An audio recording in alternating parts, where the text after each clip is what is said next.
بسم الله الرحمن الرحيم إن الحمد لله نحمده ونستعينه ونستهديه ونستغفره ونعوذ بالله من شرور أنفسنا ومن سيئات أعمالنا من يهده الله فلا مضل له ومن يضلل فلا هادي له وأشهد أن لا إله إلا الله وحده لا شريك له وأشهد أن محمدا عبده ورسوله صلى الله عليه وعلى آله وأصحابه وسلم تسليما كثيرا مزيدا إلى يوم الدين أما بعد. This is our 13th class on the chapter of fasting from Zaad al-Mustaqni, and we left off at the statement وَإِنَّ وَحَاضِرٌ صَوْمَ يَوْمٍ ثُمَّ سَافَرَ فِي أَثْنَائِهِ فَلَهُ الْفِطْرِ. If someone is resident and he intends on fasting, his intention is to fast on a certain day, but then he changes his mind and goes on a journey, he can break his fast. That's the opinion of the author in the Hanbali madhab. Let me give you the scenario. You're home on a normal day of Ramadan. You're not expecting to travel. You're fasting. A brother comes to your house and he says, there's a lecture in the nearby state or a city at the travel distance of a travel, and you go. Can you break your fast since you already intended and started your fast? According to the author, yes. There's three scenarios that pertain to this matter. The first scenario is Ramadan starts while you're traveling. You traveled 5 days before Ramadan, 10 days before Ramadan, 25th of Sha'ban, or a day before Ramadan. Ramadan starts while you're traveling. Then you can break your fast because the verse clearly applies to you. It's by ijma'. أو على سفر, the verse clearly applies to you. The second scenario, if the person travels during the night of Ramadan, the times we eat and drink in between Maghrib and Fajr, he travels there before he initiated the intention. He can break his fast the following day according to the overwhelming majority of the ulama, with a slight dispute because the verse applies to him. فَمَنْ شَهِدَ مِنْكُمْ الشَّهْرَ فَلْيَصُمْ وَمَنْ كَانَ مَرِيضًا أَوْ عَلَى سَفَرٍ. There's a very weak opinion that if Ramadan starts while you're a resident and you travel after that, you cannot break your fast. Allah said, فَمَنْ شَهِدَ مِنْكُمُ الشَّهْرَ فَلْيَصُمْ. If you witness the month and fast, he witnessed Ramadan. As a resident, he can break his fast. He's stuck. However, that's very weak understanding, and that opposes the clear hadith and also the verse itself. The third, so it's not a strong opinion at all. The third scenario is what the author was talking about. You're traveling during the day. The night before you intended on fasting. Your friend comes to you and says, let's travel. In the first scenario, we said he traveled before the month of Ramadan even started, and he continued in his travel 5, 10, 20 days after Ramadan. Then he has the right to break his fast during the journey. The second is if he travels at nighttime. We said he can break his fast the following day. This is if he intended and started his fast. Some may think it's an open and shut case, but it's really disputed by the ulama. In fact, there's two opinions by Imam Ahmad himself. The first opinion is the opinion that the author chose, and that he can break his fast. And it's the correct opinion, and it's the madhab of the Hanabila. The second opinion, and it's the majority opinion, and it's the weaker of the two, it's a second opinion by Imam Ahmad, and it's a supposed saying by Malik and Shafi'i and Ashab al-Ra'i, that if someone intended on fasting and he fasted during the day, then he cannot break his fast if he travels on that day. They said he started fasting as a resident.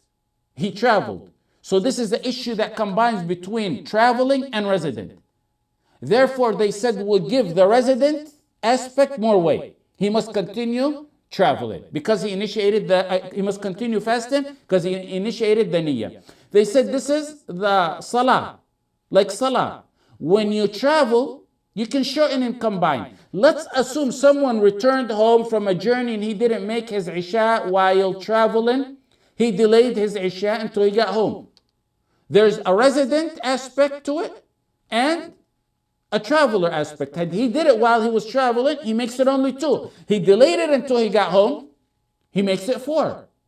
While traveling, you can combine and shorten. You didn't make Isha until you returned home. Do you shorten at home? It's a resident in travel aspect to that matter. Do we say he was traveling and give that more weight?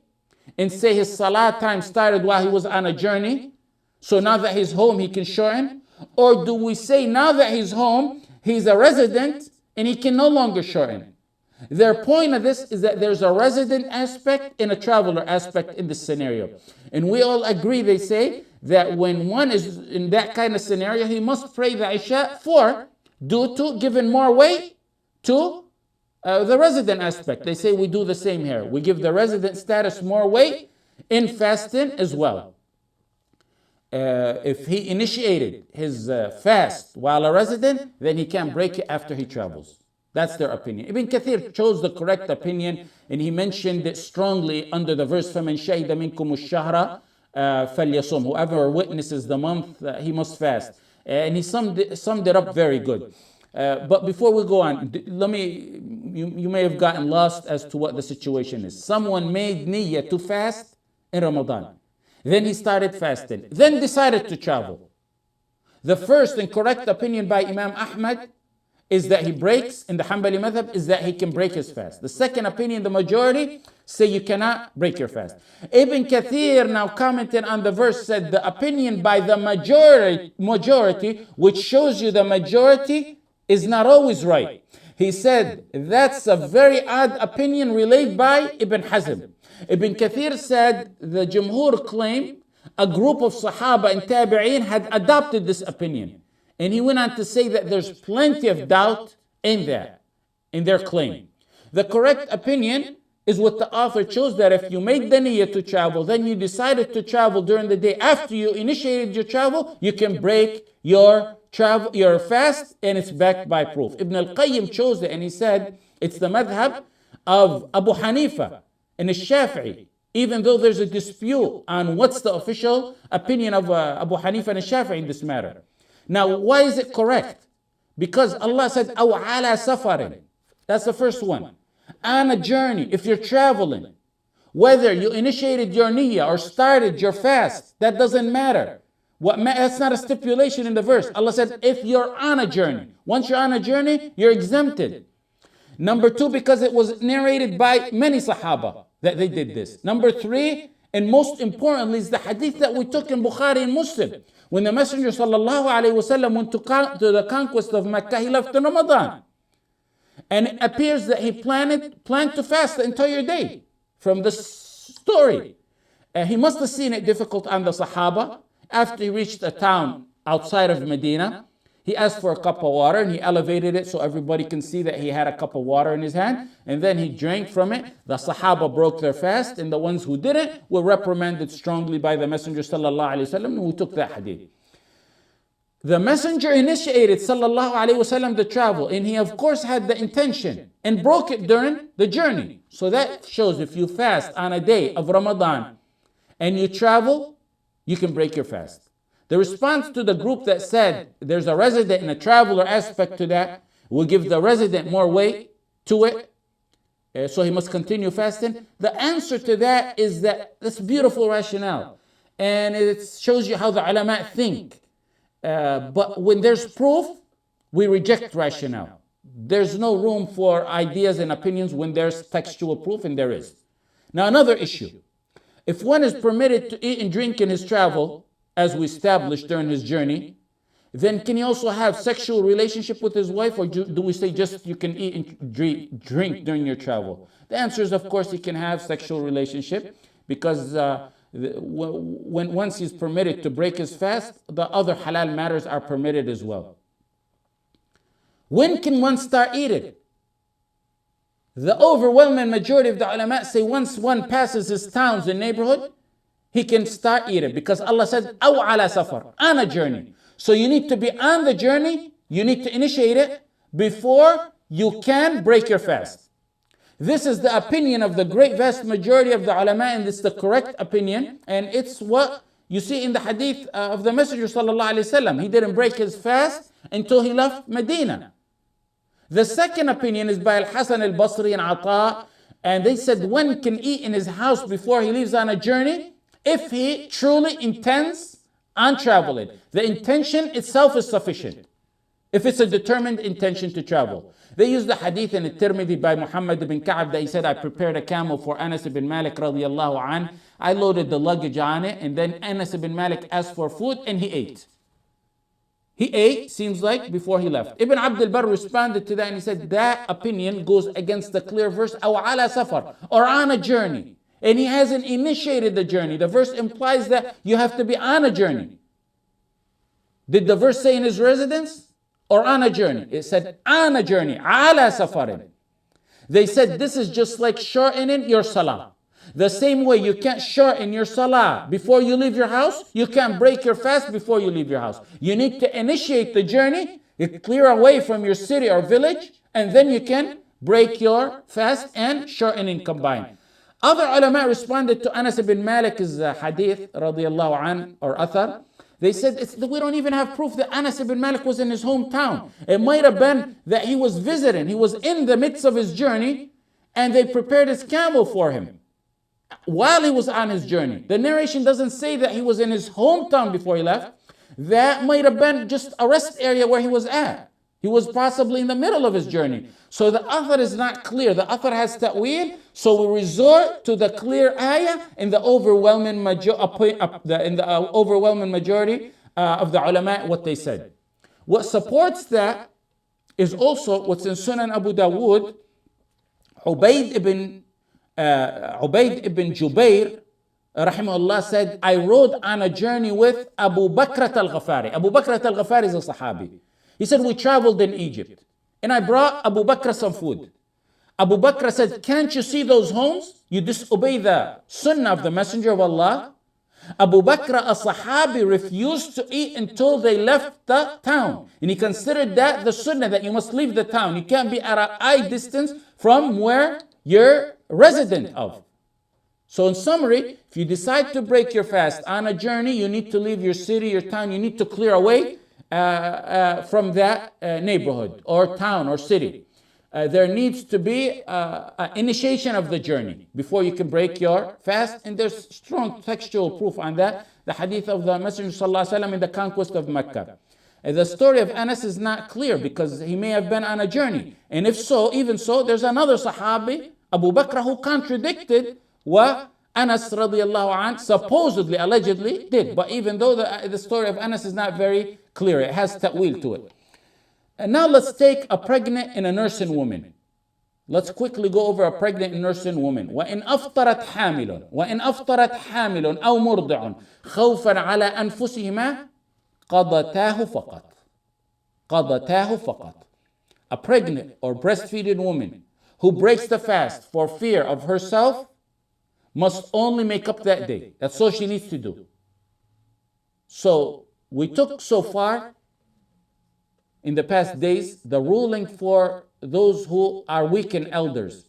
Then we took those with incurable illnesses, similar to number one. Then we took curable illnesses. Then we took travelers. And now the fifth one is pregnant, and the sixth one is nursing woman. Or you can consider 5 and 6 as number 5. When pregnancy or nursing is difficult or creates hardship on a woman or her infant, she's permitted to break her fast. And the same applies if it even just merely slows the nourishment of the infant. The author first states that if it's a pregnant woman and she fears over herself, all she has to do is make up the days. It's like an ill person. She's very similar to an ill person who will be cured. She takes the status of a person who has a curable illness. فَعِدَّةٌ مِّنْ أَيَّامٍ أُخَرَ. You make up the days. If it's imminent danger or hardship on her or her son, she must break her fast. The verse applies, وَلَا تَقْتُلُوا أَنفُسَكُمْ إِنَّ اللَّهَ كَانَ بِكُمْ رَحِيمًا. What we talk about when we mentioned the traveler, ill person who may travel and it may cause him death or near death or extreme hardship, and we said he must break his fast, the same applies here. The author said faqat over here in this statement, meaning all she needs to do is she needs to break her fast. If she fears for herself, that's all she needs to do. Faqat only is a hint that there's a different ruling that's about to come that pertains to a similar scenario where it's not going to be faqat. It's going to be something additional to that. There's a near ijma' on this issue with a very minor dispute with no proof that's not even considered a legitimate dispute worthy. That's why many fiqh books don't even mention it. So all she has to do is make up that day. The next situation is the next statement of the author. وَعَلَى وَلَدَيْهِمَا قَضَتَا وَأَطْعَمَتَا لِكُلِّ يَوْمٍ مِسْكِينًا. If she broke her fast out of fear over the child now, she makes it up and gives food to a poor person for each day she missed. What's the difference between this and the previous scenario? The last one, she feared over herself only. She only makes up the days that she missed. Now she fears over herself and over her child. She makes up the days that she missed, and she feeds a poor person for every single day that she missed. Making up the fast, whether it's fear over herself or over the child, she has to do that. That is فَعِدَّةٌ مِّنْ أَيَّامٍ أُخَرَ. Now what's disputed is that feeding a poor person.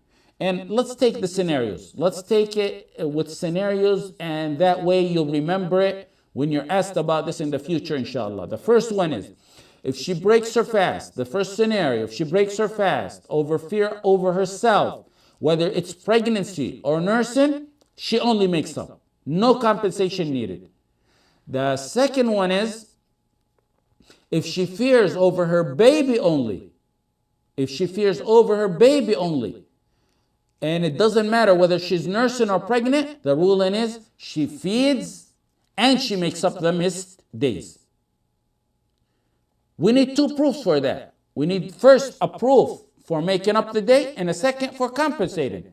So they said for making up the day, it's simple. The verse, فَعِدَّةٌ مِّنْ أَيَّامٍ أُخَرَ, compensate with days after Ramadan. The second, for compensating a poor person, they said she's breaking her fast for the sake of someone else. So she needs to compensate and give a poor person. In Sunan Abu Dawood, Ibn Abbas said, in a very similar statement, Ad-Daraqutni said that Ibn Umar, attribute that statement to Ibn Umar. It's the verse, وَعَلَى الَّذِينَ يُطِيقُونَهُ فِدْيَةٌ طَعَامُ مِسْكِينٍ. For those who can fast, they have a choice. They either feed a miskin, a poor person, or they fast. Ibn Abbas said that's for the weak, elder, or woman. Or he said a pregnant, nursing woman, a pregnant, or a nursing woman. So all that falls under that verse.